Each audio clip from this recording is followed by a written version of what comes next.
All right, ladies and gentlemen, welcome back to the King and I Life podcast hosted by myself, Soul Touch the Poet, and my brother, Son Soul Lex. Ladies and gentlemen, we got something different for you. Yes, we got something good. We are interviewing Phil, the Blerd Explorer, that one tall guy. Jeff, go ahead and just, feed the audience about this esteemed gentleman. All right. Well, we've been conversing through chat now for a couple of weeks now, and we've been very excited to actually be able to read his first book. This gentleman is doing something that a lot more of us should be doing, and we just want to thank him for coming on to the platform. It really is a pleasure to have you on, sir.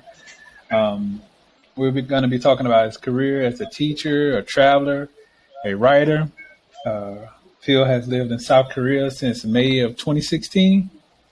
Yeah, that's right. He has traveled to many locations within the country of South Korea. We will be discussing his first book on traveling and exploring different parts of the world and South Korea in particular. So again, I just want to thank you for coming on the show, and we look forward to having you come back again, because this gentleman has not one more book, but two more books. Part 2 is actually out now, or book 2 is actually out now also, and he's working on his third installment. So with that being said, Mr. Phil, the floor is yours, and please give us a little bit of background about you, sir.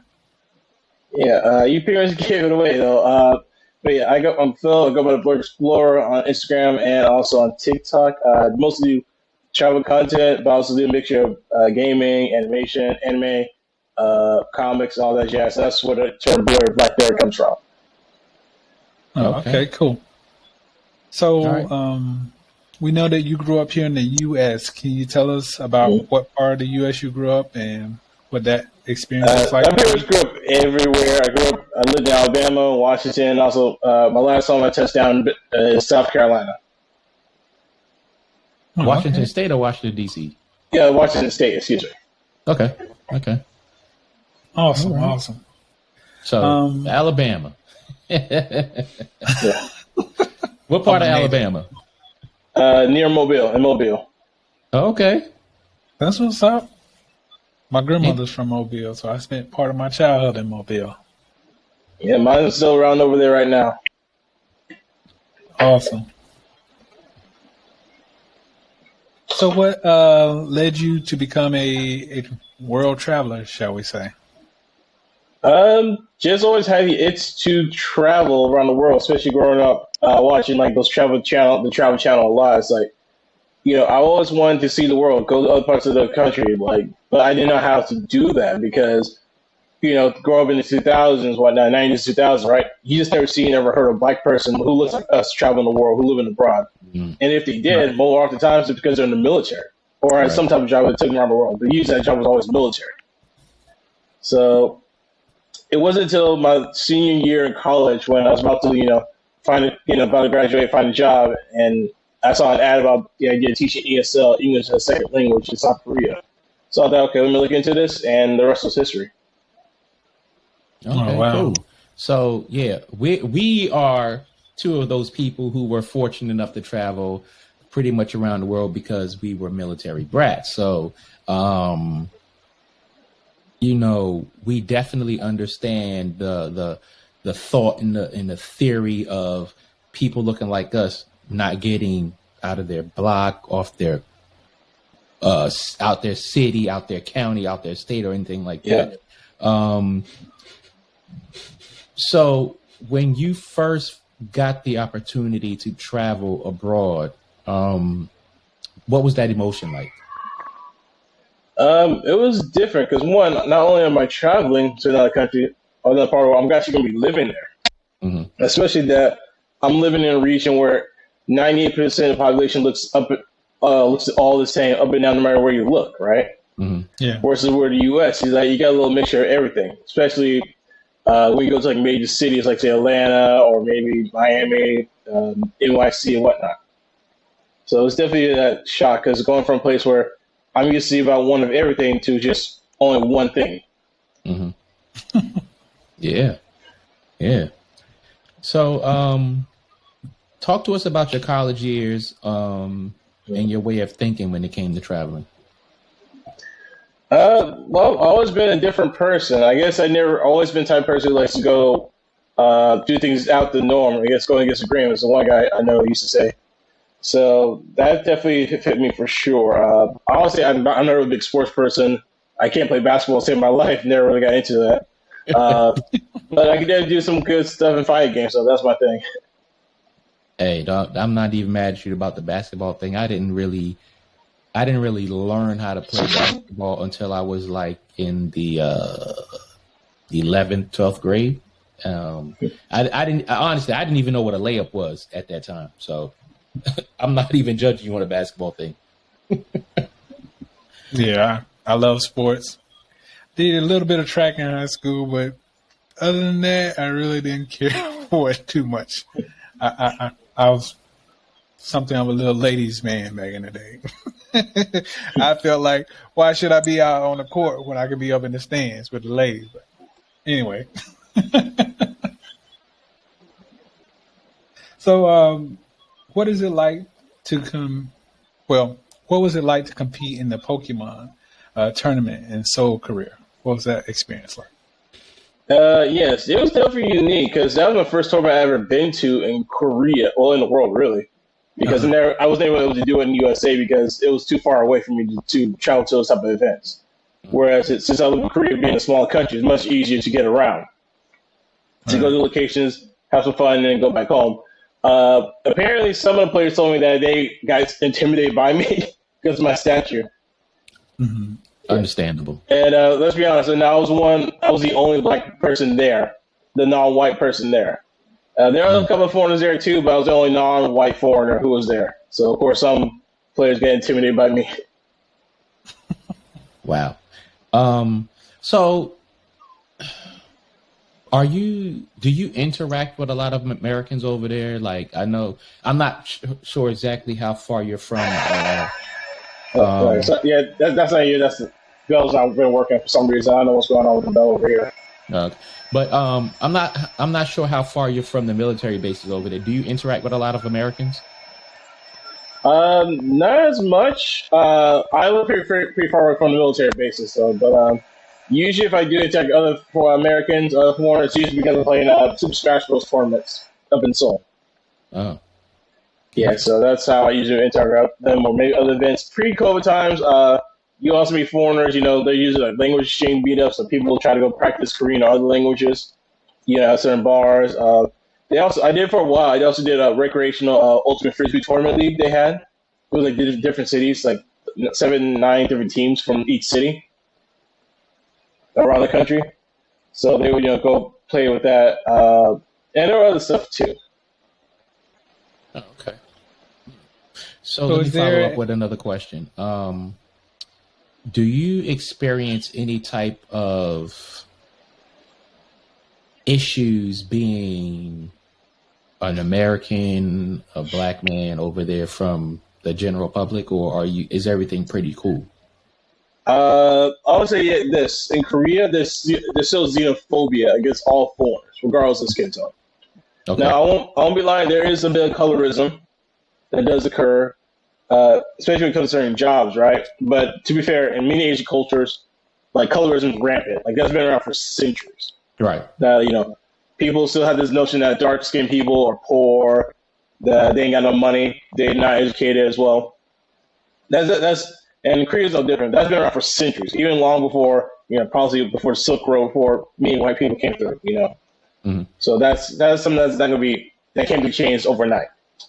Now, for example, in terms of like finding ESL teaching jobs, now it's not a secret that there's still a preference for white people, particularly white girls from either America or Canada. They're going to get first dibs over a job, even if a person of color has similar or higher qualifications. Wow. Yeah, everybody knows that.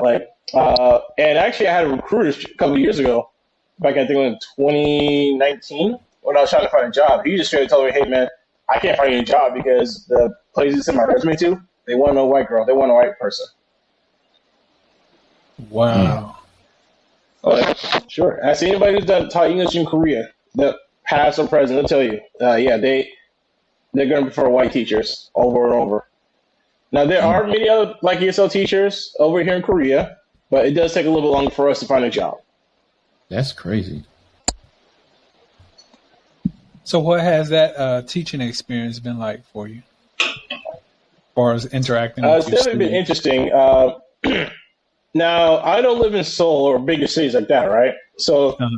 I live in more medium-sized cities. And in some cases, I was their first non-white or first black teacher and or the first black teacher. These kids are mostly teach like, elementary level students, right?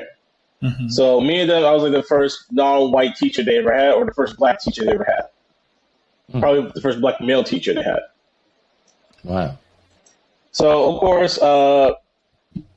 some of them had questions about me here. They tried to touch my head and stuff like that because, they're curious because, again, they're young and just don't know you better because, let's be honest, most times, most Koreans, they probably go out their lives. If they do interact with foreigners, it's usually be a white person. So Mm, you can probably find many Koreans who never really socialized, talked to, or been around other non-white foreigners. There's pretty low chance for that to happen. Hmm. mm, okay. So, how's it Um, with as far as interacting with your peers? It's been okay. For my current job, it's been pretty good. I seem to get along with everybody for the most part. Honestly, I'm not fluent in Korean right now because Korean is a very, very difficult language to learn how to speak.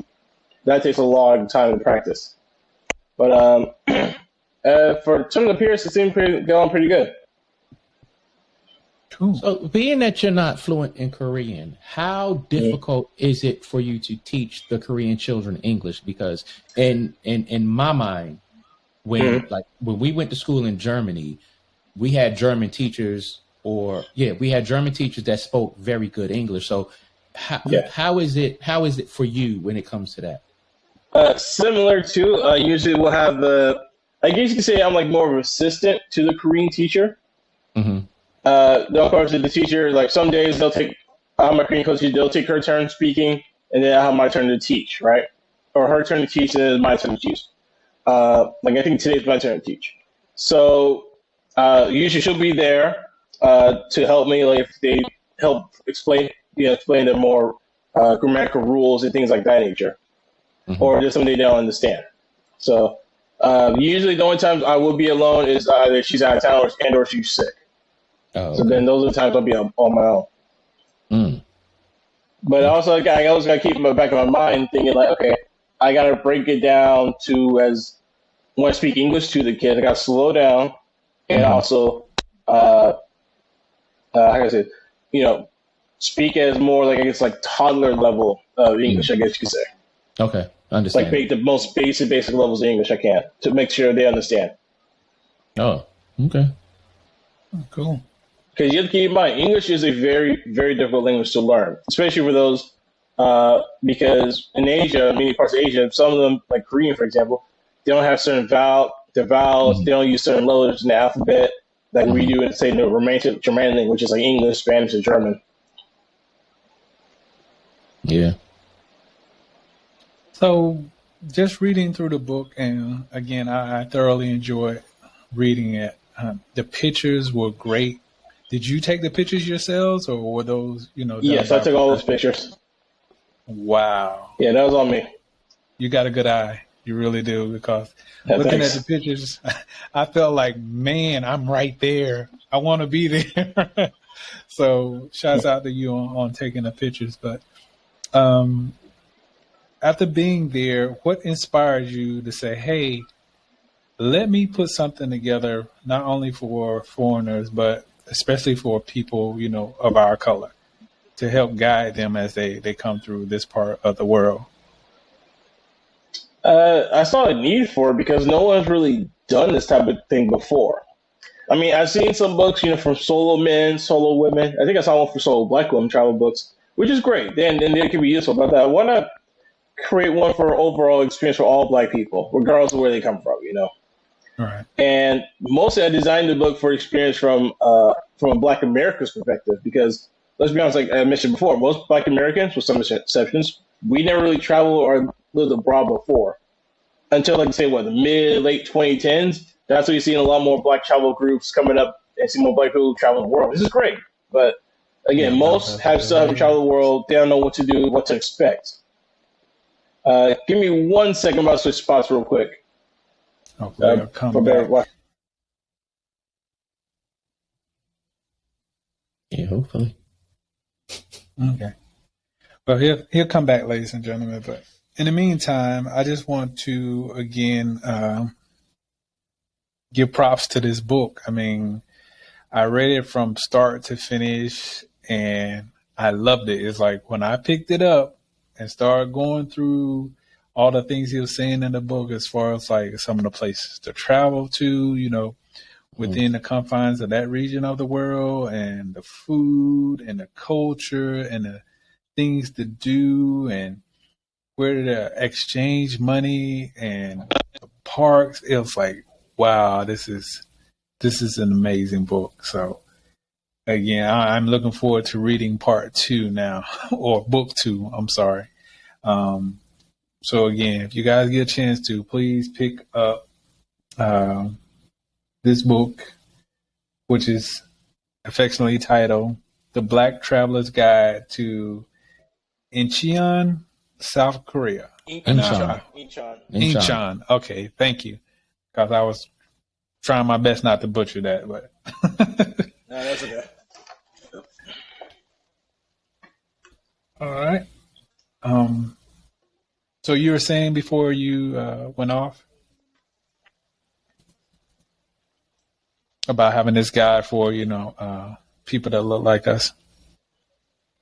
Yeah. So the idea was to not only put at ease for some people about traveling to other countries, but also because I know most, especially African Americans, we're afraid. We've been so conditioned that America's racism that we think all other countries are going to be racist. Everyone's going to do this way. Mm-hmm. Now, to be fair, there is going to be most of you probably be xenophobia against all foreigners in certain countries, but All right.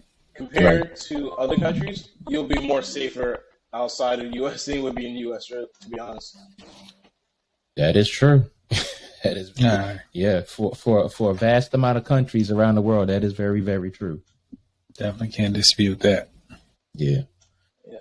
Just mind your business. Don't get caught with the wrong crowd, and also don't get caught with locals. Don't try to start a fight with locals, because this applies to any country. Because if you get caught in a fight with locals, you're going to lose. The police will side with the locals more often times. Yeah. Even when it's their fault, you're trying to defend yourself. Just walk away. Yeah. So talk to us about Korean food culture, and how that has affected your outlook on being in the country, as far as family and friends as well.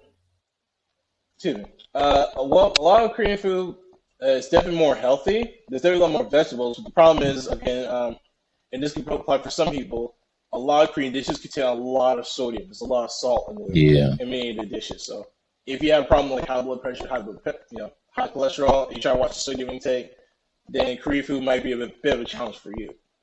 Mm-hmm. Also, for my vegan, vegetarian travelers, you got a hard time in Korea because a lot of ingredients use some type of meat-based ingredients. Even the vegetables have like fish sauce or some type of bone, shellfish broth. Mm. But a lot of Korean dishes typically is more about sharing a meal. So there are a lot of dishes that are great, but some of them you just can't eat by yourself if you're a solo traveler. Mm. Is it because of the size of the meal?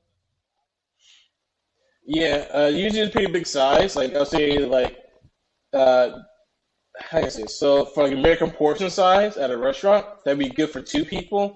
It's kind of like designed for 4. Wow, I would have never thought or that. In a sense, I would say in a sense. Uh-huh. But yeah, again, you can find some decent stuff though.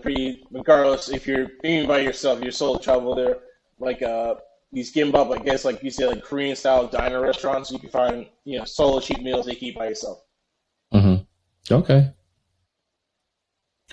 So as far as you're telling or saying in the book how important people of that culture, how they take in their meals, meaning, it's a family gathering and family get together.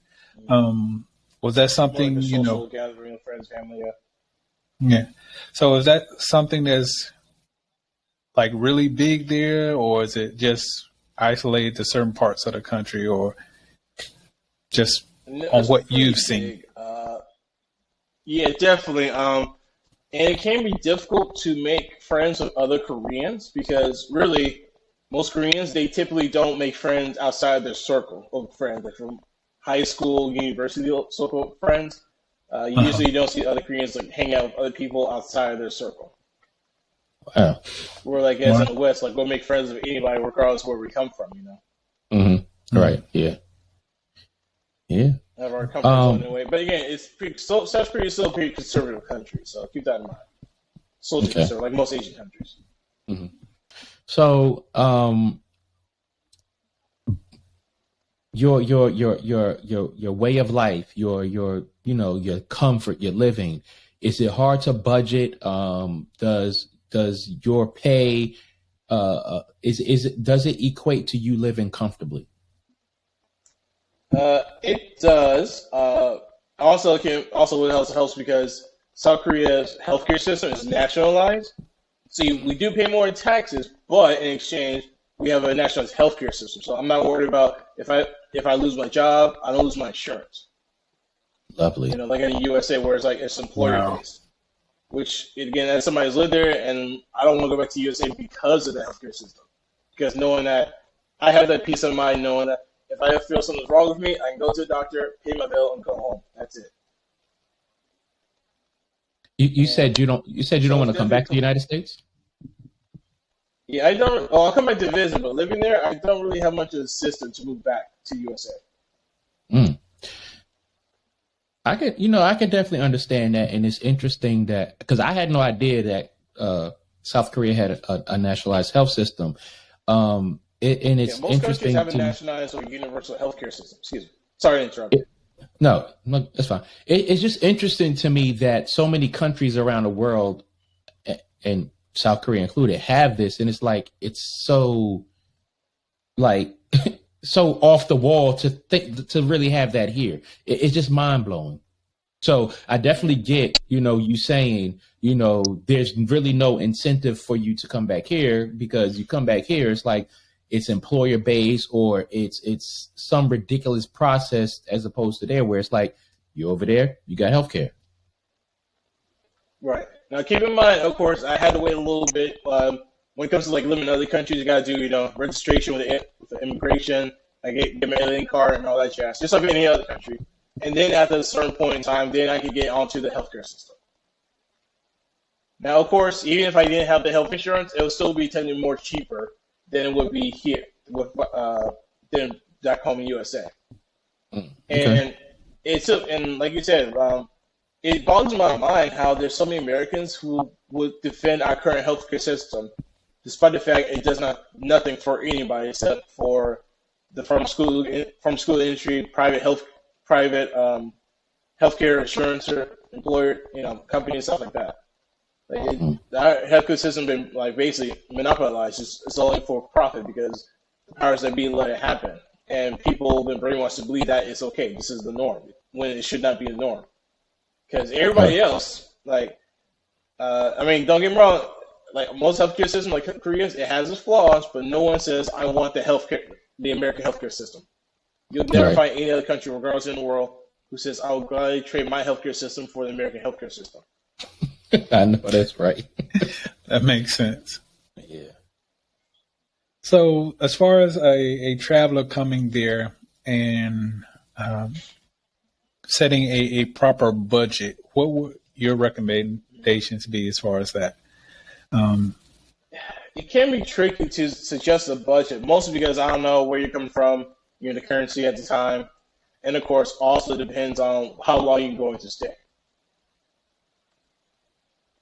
And so it really can be for, say, a solo person by himself who's looking to have a good time. Now, at the time of recording, so the Korean won is pretty low, so for US dollar, it's going to be pretty strong. Mm-hmm. So you definitely have a good time. This is at the time of recording, which is October 12, 2022. So I would say maybe for a solo person by yourself, for about a week, you can probably get away with about $1,000. Oh, that's not bad. No, not at all. Mm. Yeah, sometimes you get less depending on what city you go to. If you don't go to Seoul or Busan and go for the lesser known cities, of course, you could spend a little bit more over there. Mm-hmm. Mm-hmm. So you talked about different bank locations and exchanging money over there. What should a first time visitor look out for? What should they consider? And you know, things of that nature. Well, I know I talked about I wrote two books. The first book you're talking about now is by Incheon. The next book I talked about was Deagu. But I think for the first thing to consider, if it's not part of your itinerary, I say if you want a real Korean experience, don't go to Seoul, don't go to Busan. Go check out the other cities. Mm-hmm. Now, I get for some people, language barrier is a big concern, which is understandable. Then you might want to stay in Seoul, right? But I would say if you want a more affordable Korean experience, go check some other places. There are plenty of cities you can have a great time on a lower budget. Like Gwangju's great, Gwangju City in the southwest part of Korea, the southwest area of South Korea, which I just got done researching for my next book. I need to go back eventually. Incredibly underrated. It's definitely more affordable than Seoul. And you have a great time there. Oh, okay. Awesome.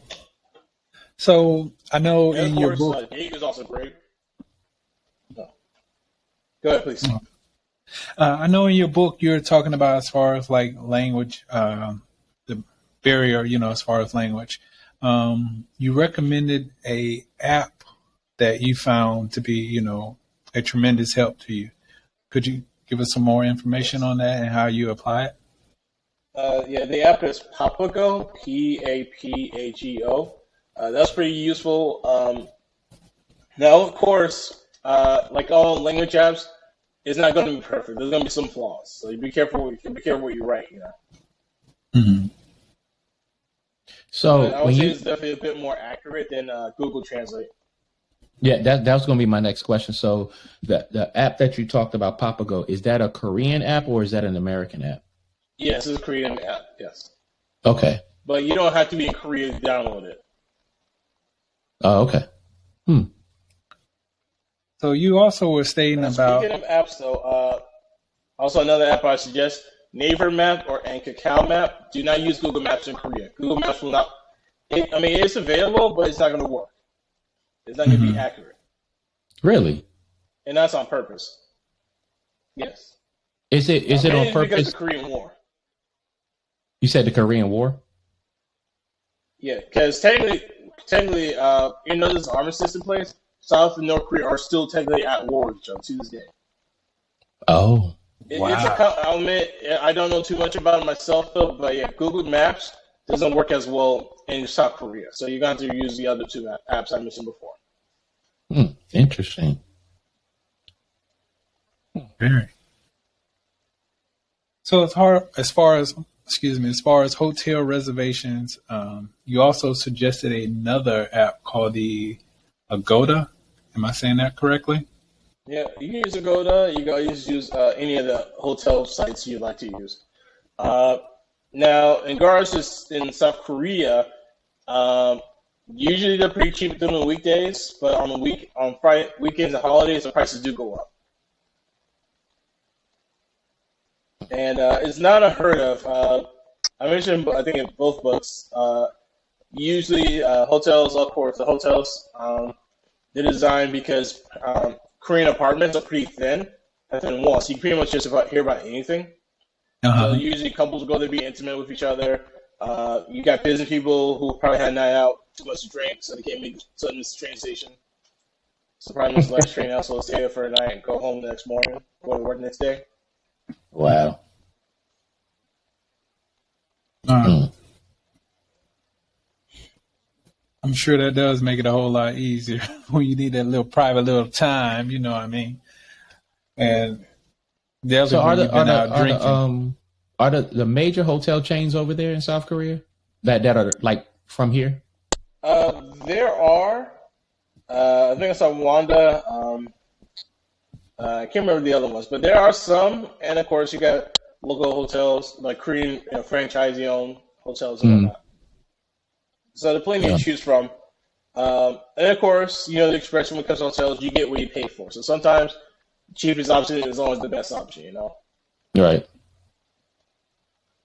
Hmm. So, what's the best time of the year, in your opinion, to travel over that way?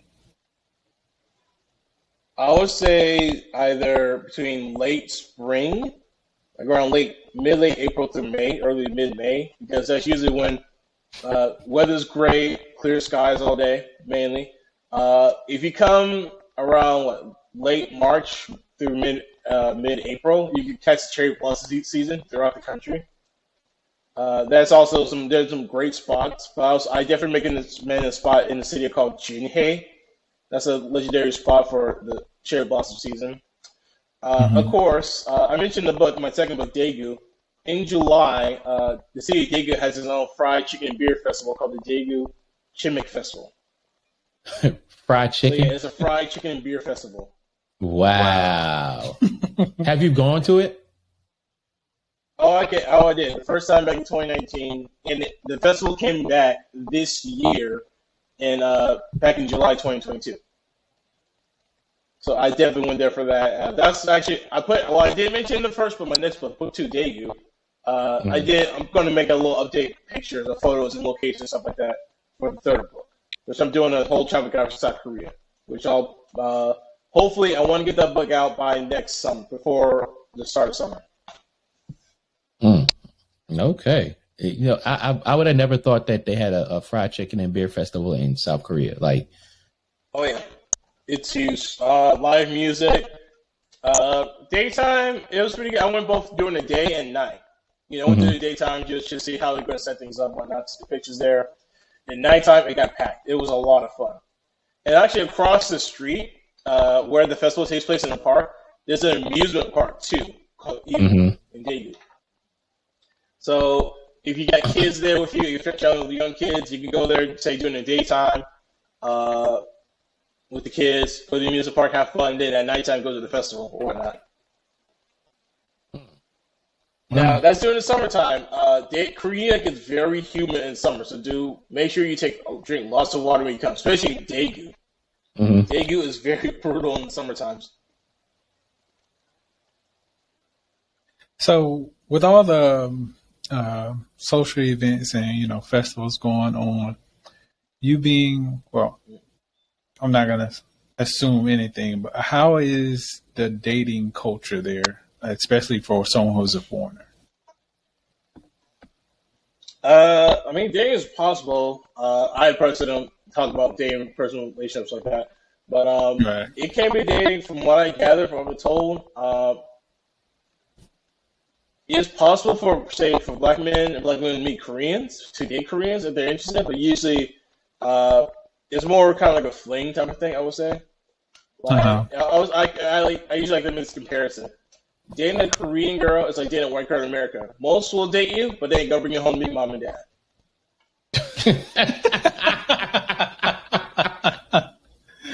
Does Wow. that frustrate you in any way that it's like you would deal with that here, then you have to deal with that there? Like, does that frustrate you, or does it make you not want to date or anything like that?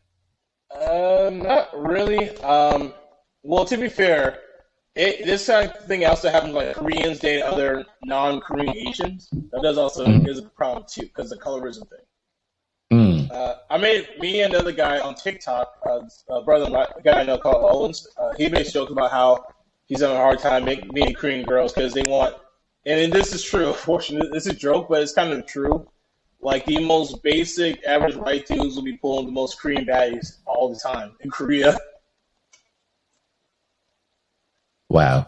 But but jokes aside though, it really doesn't frustrate me. I guess because I'm not trying to actively look to date right now. Right. Mm. Right. Smart move, sir. Yeah, for me, I feel like I got so much stuff going on my own right now with this book stuff. So I'm probably trying to finish this book more than anything than worrying about who I'm dating. You know. Yeah. Right. Okay. So, going back to the books. So, Yeah. because I published 3 books, and when I first published 3 books, I was like, I know a whole bunch of people. They're going to buy the book. They're going to support me. They this, they that. But you know, when the books hit, like each time, it was like, what? My people are not supporting me. Like, what's going on? When you published your books, when you finally got it out there, and you was telling your world, your friends and family, did you get a lot of support? And if you did not get a lot of support, did it affect you in any way, or did you go into it not with that mindset? I would say a mixture of both. So my first book, now I knew that the idea of a travel guide for Korea is going to be popular because, you know, Korea content is popular right now, especially at the time when it hit back in 2020, during the late 2010. So I purposely did 2 books that's not based in Seoul or Busan because I kind of wanted to test the water to see if this type of style of book for Black people will be interested in. Mm-hmm. And as an indie author, I also knew that, okay, since I'm doing a very niche content, it's not going to be selling like off the shelf, you know. Right. Right. So the best thing I knew, I figured, okay, let me just get the word out there for now. Mm-hmm. Let people know what this type of thing is doing. And, you know, maybe try going on some doing podcasts, see if people are interested. Let me go on the show, talk about the books. And so far, I've done a lot of podcast episodes. So far, and it did lead to some sales. Mm-hmm. But I would say I'll take it over being like a publishing officer with a company because just like with the music industry, I'd be like be self-published when it comes to books, be independent. Yeah. Because I'm not sure if you heard, I think it was the Penguin House, like publishing company.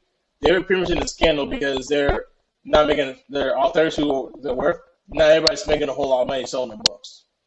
Wow. I think, crazy. and also made me realize what I learned throughout this journey is that authors, unless you like the big fancy name, like Tom Clancy and whatnot, you're gonna have a hard time selling books. The hardest part about being an author is getting your name out there, trying to let people know about your book. All right. Yeah, I can definitely identify with that. Yeah, it's easier. The book, writing the book is easy. It's just getting a name out there is the difficult part. Yeah, that's the difficult part. So, if you would give us a list of the top 5 things not to do while you're in Korea, meaning, you know, as far as getting yourself in trouble or offending the natives there. Sure. Now, this is true. There's some bars and locations, some bars and restaurants, particularly in clubs, especially the club scene, that won't let foreigners in. So, first thing, don't pull out your phone and start recording people, okay? Don't post it on social media because South Korea has some serious defamation lawsuits. Wow. So South Korea has serious defamation laws. So even, for example, like if a former employee tries to, you know, post a valid criticism of a company they worked on, they can get sued for that, even if it's completely true. Yeah, Koreans and foreigners have been faced defamation lawsuits for that. So if you do want to post about a club that says no, that don't allow foreigners, wait till you leave the country to post about it. 2, so at the crosswalk, unlike in the USA, there are buttons. So you know how in the USA when you go to a crosswalk, right? You press the button to cross the street, right? Yeah. In Korea, don't press that button. So that button is designed for like to help for the police to come, help the elderly cross the street, the disabled, or for other emergencies. So that button, do not press it. Now, there are no signs for that. Unless there's a sign that says press the button across the street, don't press it. But that's usually in major cities. Wow. What's another one I had? I actually had a rule set in the book. I will also say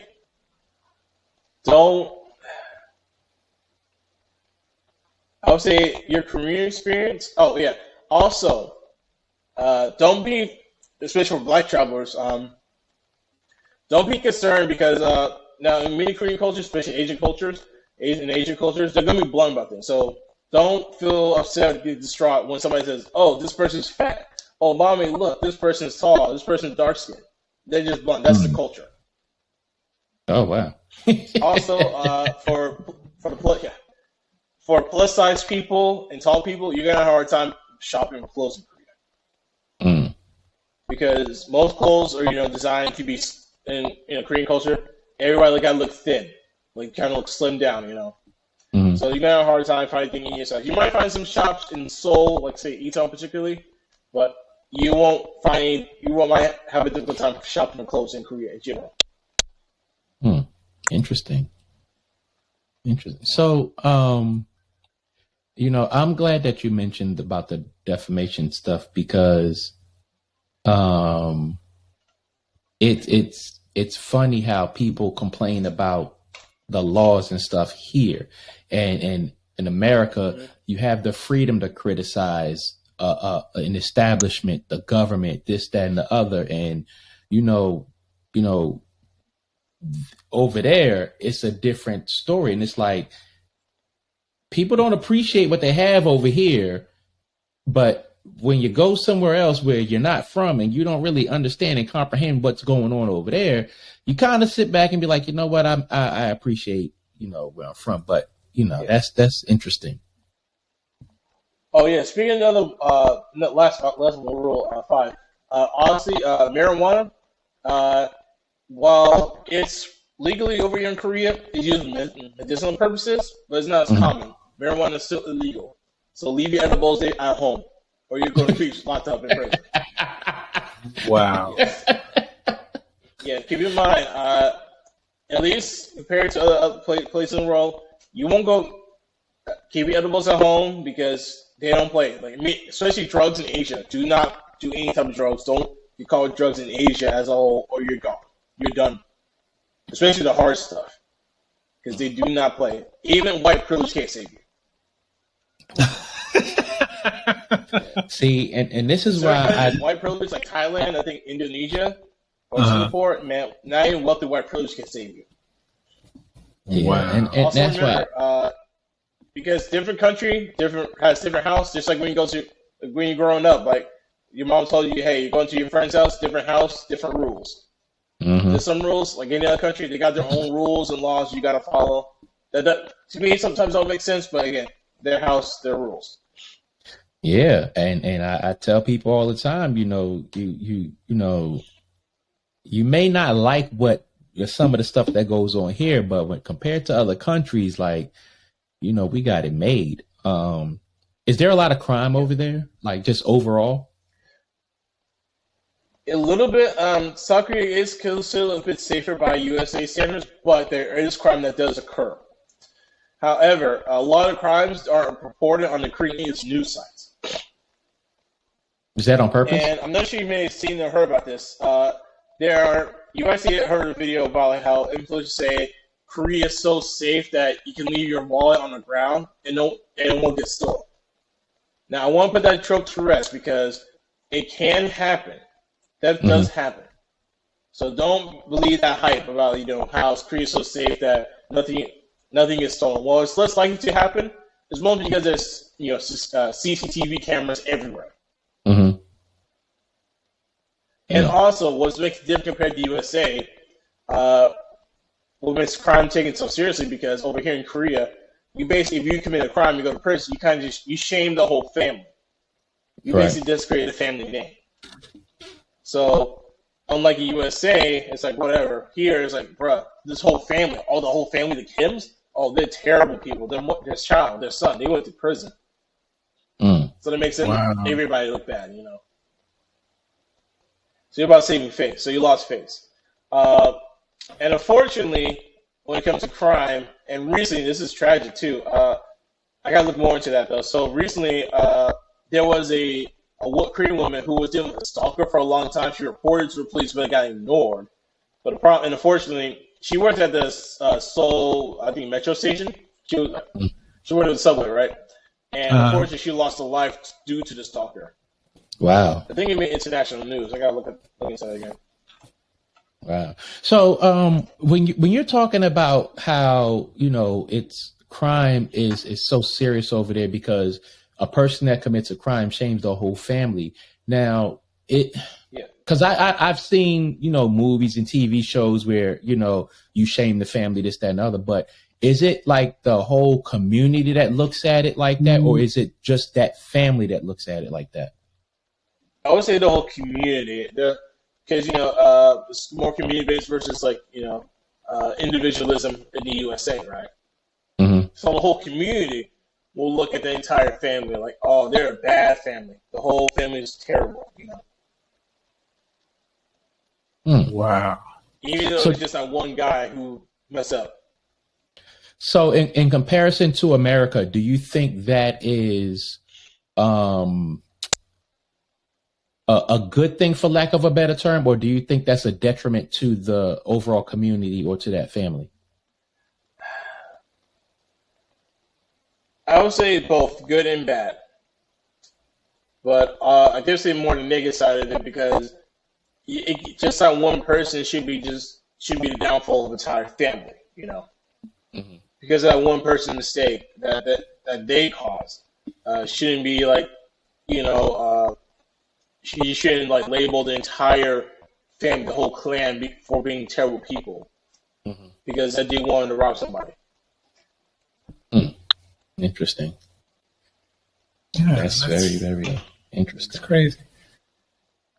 So I know that you got a third book coming up.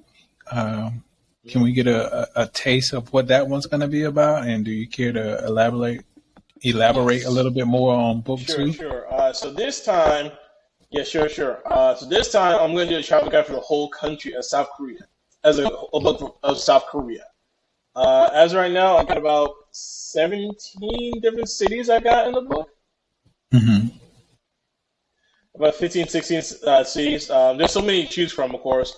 But for the book, it's more of a stepping stone. And of course, I talk about other events. I go more in details about other cultural events.